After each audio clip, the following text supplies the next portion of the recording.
Perdón, se me cortó y tuve que volver a empezar. Estamos en las características del Leviatán. ¿Cómo sabemos la persona cuando tiene este tipo de espíritu? Entonces, ¿en qué se fundamenta este espíritu? Este espíritu se fundamenta en la hechicería y en la idolatría. Pero hay tres características principales de este demonio. Los duros de cerviz, incircuncisos de corazón. Esto lo vamos a encontrar en Isaías 27, versículo 1, en Salmo 74, versículo 14, en Job 41, versículo 1 al 2, Santiago del 4 al 6. Santiago capítulo 4, perdón, versículo 6. Yo no sé si ustedes han escuchado por ahí a ministros más que nada, o a los que están al servicio de la obra, que no son solamente los ministros, sino también son los diáconos, los que están alrededor. Y que te dicen, yo no me sujeto a nadie, yo no me voy a sujetar a nadie, el pastor está equivocado, yo hago lo que yo quiero. O directamente te dicen, yo no me reúno en ninguna iglesia, pero yo quiero ser como soy. Yo he conocido mucha gente, mucha gente que no ha tenido ministerio, pero gente que a lo mejor Dios los ha llamado a ministerio y automáticamente se han salido de la iglesia y han andado como pajaritos sin nido por ahí. Entonces ellos dicen, no, yo voy a hacer esto, yo voy a hacer lo otro, pero lo hacen sin la cobertura de Dios, porque Dios no les dio el visto bueno todavía. Y andan de iglesia en iglesia como golondrina y no se establecen en un solo lugar. Entonces son como llaneros solitarios. No se establecen en ningún lado ni tampoco se someten a la voluntad de Dios. Andan sueltos. En esto trabaja ese espíritu. El pastor está equivocado. El apóstol está equivocado. El profeta está equivocado. El evangelista, el pastor está equivocado. Entonces yo hago a mi forma y a mi manera como yo pienso que es. Y se van. Cuando quieres acordar, a los 2 meses ya tienen una iglesia arriba. Y a los 2 meses ya se autonombran. Entonces, tienen que darse cuenta que el que opera es este demonio. ¿A quiénes toca? Cuando es con la hechicería o idolatría, este demonio Leviatán también toca a los ministros. No solamente a gente común y corriente que va a la iglesia. A los ministros toca. Y no, porque yo tengo la verdad, pero yo voy a hablar de esto y yo voy a hablar así, así, así, y a mí no me interesa. Yo voy a hablar lo que yo pienso que está. Y no es así. Nosotros tenemos que abrir nuestros oídos para escuchar lo que Dios dice. Y de acuerdo a lo que Dios dice, lo que debemos decir. Pero a veces la persona religiosa, porque hay ministros que son religiosos y que son a rajatabla como cuando se cumplía la ley. Entonces, esos ministros que vienen con estructuras mentales, que vienen con otra base, pues los ataca este espíritu. Ah, no, pero porque yo soy mejor que tú, porque aquel está equivocado, y se empieza la guerra entre ministros por esa causa. ¿Por qué? Porque tiene la influencia este demonio. Entonces, este demonio también ataca a la gente con autoridad. Estamos hablando de ungido, que fluye con poder y autoridad. Mira, yo saco fuera al diablo. En el nombre de Jesús yo lo saco afuera. Pero yo lo he recibido por gracia. Porque Él me lo ha dado por gracia, no porque me lo merezco. Y no soy yo, es el mismísimo Jesús que lo saca. Yo soy solamente un vaso, soy solamente un instrumento. Eso yo lo tengo claro. Pero hay otros que dicen que no. Otros dicen lo contrario, dicen, ah, no, pero si yo saco los demonios, yo los echo fuera. Y yo los echo fuera, por eso se fueron. Pero no reconocen a Jesucristo que lo hizo. Ese es Leviatán. Entonces, a la gente le gusta, a la gente le cuesta en verdad bajar un poco el copete. Le cuesta un poco decir o reconocer que hay orgullo en su corazón. Amén. Por eso el Señor muchas veces nos llama a que nosotros tenemos que estar humillados delante de su presencia, porque precisamente para evitar todo este tipo de cosas, porque tenemos que tener bien en claro que nosotros somos inmerecedores de su gloria, somos inmerecedores de Él. ¿Por qué? Porque Él, de lo más vil de este mundo, que nosotros éramos una escoria, por así decirlo, de lo más vil de este mundo, Él nos sacó. Nunca tenemos que olvidarnos de dónde Él nos saca. Nunca. Y muchos ministros se olvidan de dónde Dios los sacó. Entonces ya están sanos, ya están curados, pero le han dejado la puerta abierta al Leviatán. Hay 3 formas que este demonio ataca. Primero, comunicación. La gente empieza a entender lo que nunca se dijo. Y después dice, ¿crees que la gente crea en la gente un espíritu solitario? No tiene socialización con la gente, no se socializan, están apartados, están solos, porque ellos se la saben todas, ¿no? Pero no es así. Tenemos que tener la comunión con el cuerpo también. También tenemos la confusión mental, porque este demonio crea confusión, crea la confusión en la mente de la persona. Entonces, empieza a escasear la comunicación, crea en la persona un espíritu solitario y le pone confusión mental. Amén. Entonces, ¿cómo es esto? Pierden el razonamiento, no piensan, están mal, están amargados, no son felices.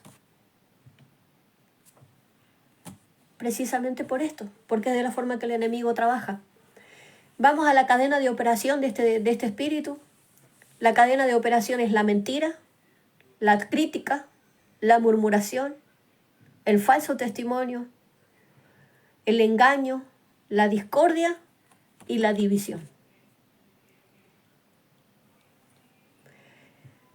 En este espíritu acompañado a él está Absalón.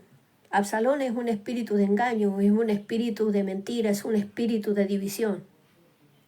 Ese espíritu estuvo en el tiempo del rey David. David, él gobernaba a su pueblo, pero su hijo quiso ser mejor que David. Ahí estaba Leviatán. Quiso ser mejor que David. Entonces, ¿qué es lo que hizo? Buscó a Ahitofel, que Ahitofel era la mano derecha de David, confiaba en él y lo traiciona, amigándose con Absalón y tratando de que Absalón fuera el gobernador. Entonces pasa de esta manera. Ese espíritu de división también va de la mano de Leviatán. Entonces, ¿cómo se vence este espíritu? No nos ponemos a pensar. Con alabanzas, con la libertad, pidiendo ayuda. Porque a veces solo no podemos, tenemos que pedir ayuda. Y dice que la unción pudre los yugos también.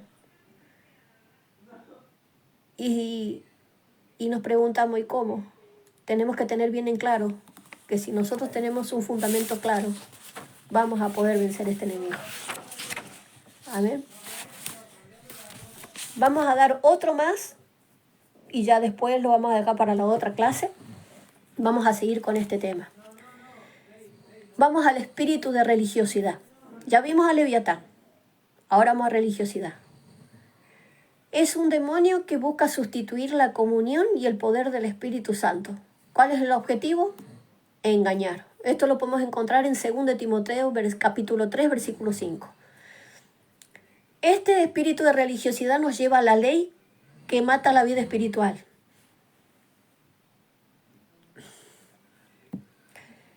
Reduce la relación con Dios o una vida espiritual. O sea, el espíritu de religiosidad es este. El espíritu de religiosidad estuvo en el tiempo de Jesús. Los fariseos es el espíritu de religiosidad. Entonces, ¿qué es lo que pasa? El religioso dice, no tenés que hacer esto, no tenés que hacer lo otro, pero ellos no lo hacen.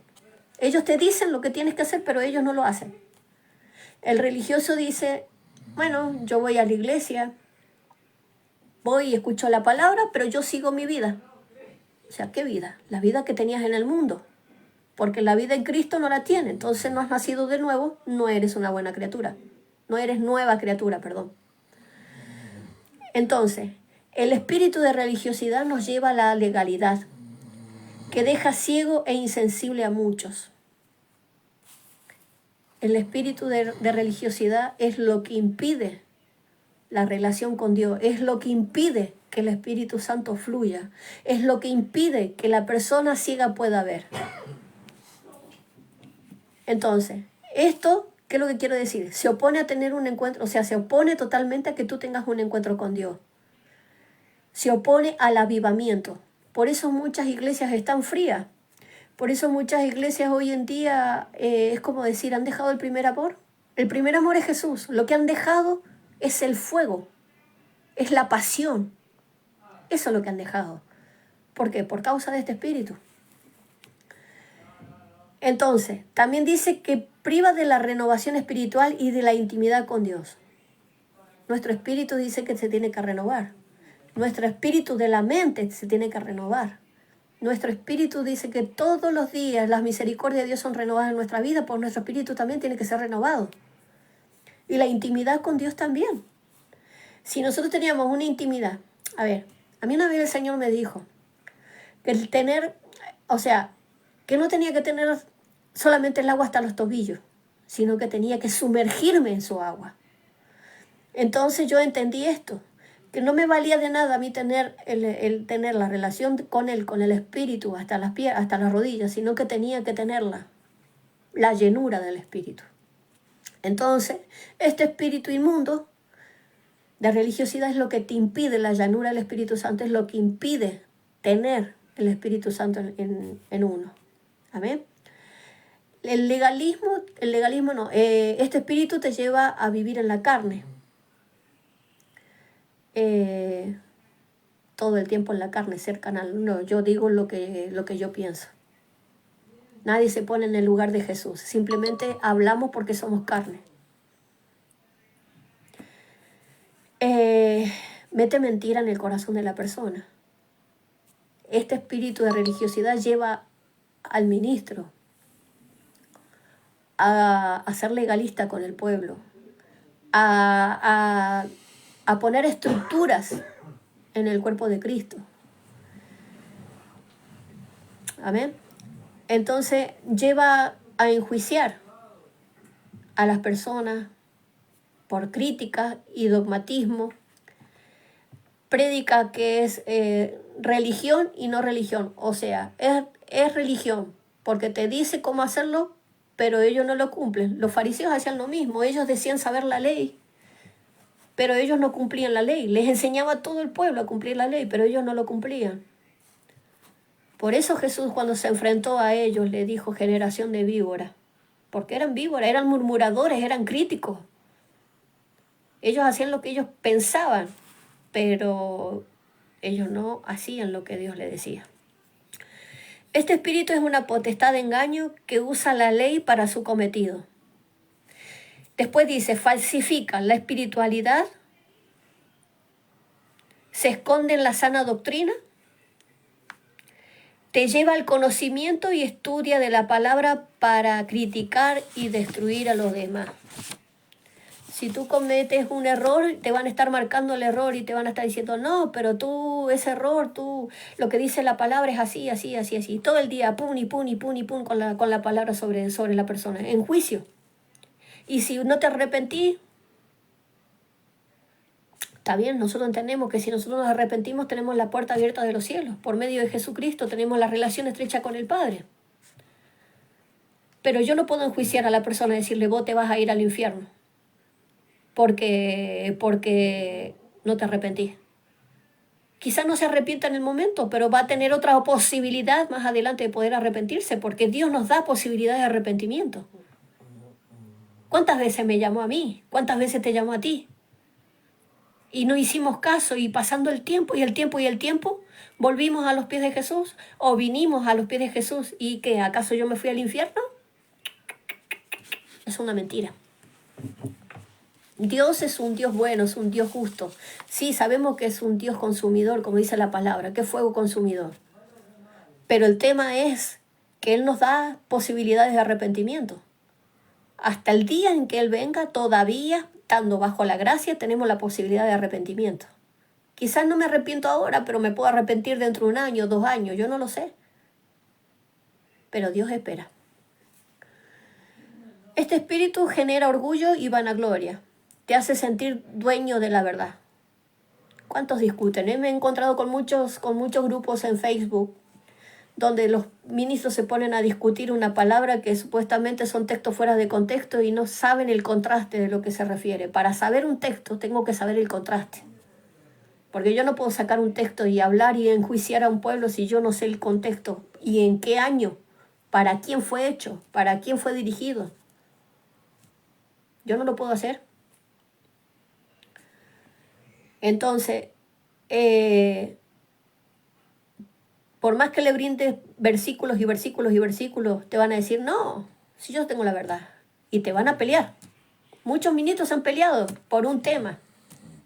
Yo no le tiro perla a los chanchos, por así decirlo. Yo no me voy a poner a discutir con un religioso. Sí voy a pedir por su vida, porque está equivocado. Entonces, ¿qué es lo que hace este espíritu? También te priva de adorar a Dios en espíritu y en verdad. Eso lo vemos en Efesios 6, capítulo 12. Versículo 12, perdón. Vamos a enfatizar algunas características de este demonio. Algunas características son que enfatizan los cambios externos y no internos. Para no caer en lujuria, prohíben a las mujeres, por ejemplo, algo muy, muy religioso. Yo les voy a contar esta parte. Yo tenía una familia conocida que iba a la iglesia cuando yo era chica y siempre llevaban el pelo largo y las polleras largas hasta por los tobillos y no se le veía nada porque hasta las muñecas tenían tapadas.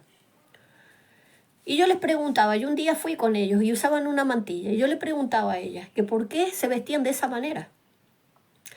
Y ellos decían, ay no, porque necesitamos estar en santidad, porque el pastor nos dijo que teníamos que vestir así, que era de la forma que la lujuria, no nos viéramos lujuriosos y todo esto y todo lo demás. Pero resulta ser que ellos en la iglesia iban vestidos de una manera y cuando volvían a su casa el comportamiento era diferente, porque sus hijas salían a la discoteca. Entonces, si hablamos de santidad, ¿por dónde empieza la santidad? La santidad empieza desde adentro hacia afuera. No por el hecho de que yo tenga el pelo largo o use polleras largas y una mantilla, yo ya soy santa, no. Pablo dijo que procuremos ser santos. Santo significa limpio, apartado. No te está diciendo que hagamos una diferencia. Está bien, nosotros con el mundo somos diferentes porque tenemos un dialecto diferente, tenemos un conocimiento diferente y la gloria de Dios está con nosotros y la gente del mundo se da cuenta que algo distinto hay en ti. Pero vestirte no te hace santo. La santidad se lleva por dentro. Yo puedo ir a la iglesia y vestirme decorosamente. Me puedo vestir bien. ¿Cuánta gente se viste bien? Yo no estoy muy de acuerdo con las personas que llevan un descote que se le ven todas las pubis. No, las boobies, no, yo no estoy de acuerdo con eso. Ni mucho menos una mujer que vaya con un pantalón ajustado que se le marque todo. No, tampoco. Pero eso no quiere decir de que tú no vayas bien vestida, con un pantalón bien, con una camisa bien, si es por fuera o por dentro, que no sea muy marcado, que esté bien. ¿Me entiendes? Eso es ser religioso. Cuando le estás imponiendo a otra persona algo que a ti se te dio por ponerlo. También he visto otro tipo de personas religiosas. Si no te pones de rodillas, quizás Dios no te escuche. Yo no les voy a mentir, hermano. Yo oro tanto en el espíritu, estando acostada o levantada o de rodillas, que Dios me escuche igual. No hace falta meterme yo de rodillas delante de la presencia de Dios para que Dios me escuche. ¿Por qué? Porque mi espíritu es el que se pone de rodillas delante de Él. Entonces, Si vamos al caso, de igual manera, tampoco me tengo que tirar al piso para darle honra y gratitud a Dios. No, esos son pensamientos de hombre. Dios mira la actitud del corazón, Dios mira nuestra personalidad por dentro para que sea reflejado Él por fuera. Por eso la santidad viene por dentro. El ser santo significa ser apartado, o sea, que nos apartamos del mundo para Dios. No cometemos las mismas cosas que hace el mundo, ni compartimos los pensamientos del mundo. Amén. El Señor dijo ser santo porque yo soy santo. El Señor Jesús fue apartado también para la salvación de este mundo, mucho antes de la fundación, y nosotros también somos apartados para reinar juntamente con Él en las regiones celestes. Entonces, eso es santidad. A mí la ropa no me va a hacer santa, ni tampoco me va a salvar. Me va a salvar la comunión que yo tenga con Dios. Me va a salvar el saber que el Espíritu Santo es el que me está guiando. Y no ser religioso, porque el humilde de corazón, el manso como paloma, es lo que a Dios le agrada. Un corazón como David, un corazón de acuerdo a la voluntad de Dios. Amén. Bueno. A veces tratan, este espíritu, las personas a veces tratan de conseguir el favor de Dios con su esfuerzo humano. ¿Cómo? Yo tengo una iglesia, tengo qué sé yo, un comedor de niños, tengo a lo mejor, qué sé yo, por así decirlo, seminarios bíblicos, y tengo un montón de cosas. Pero yo no le delego a nadie. Yo tengo muchos ministros dentro de la iglesia, pero a ninguno le digo andate afuera, que trae gente. No, todos nos predicamos entre todos. Eso también es un pensamiento de este demonio, de este espíritu religioso. De este espíritu religioso, amén. ¿Cuáles son los cimientos de este espíritu religioso? Lo podemos encontrar en Filipenses capítulo 3, versículo 1 al 10. No está cementado en la fe, y ellos están cementados por su disciplina personal, o sea, por sus propios pensamientos. El cimiento de ellos es su disciplina personal. Y en Apocalipsis también 2, capítulo 20 al 21,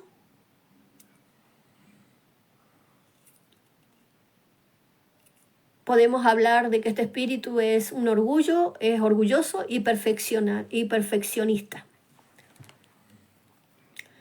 ¿Cuál es la asignación de este espíritu inmundo religioso? ¿Cuál es la asignación? Impedir el cambio en la iglesia usando estrategias religiosas. O sea, mandatos de hombres implementadas por el hombre, pero no por Dios. Amén. Bueno, vamos a quedarnos hasta ahí. Espero que puedan tomar apuntes, que puedan preguntar lo que ustedes quieran en el grupo. Acuérdense en que esta es la segunda parte. Y bueno, la próxima clase estaremos viendo los otros que quedan, porque es extensa, pero los vamos a ir viendo de a poco. Hoy vimos 2, mejor dicho 3. Vimos incubo, subcubo, leviatán y religioso. O sea que hemos visto 4. Ya después vamos a seguir con los otros que quedan. Amén.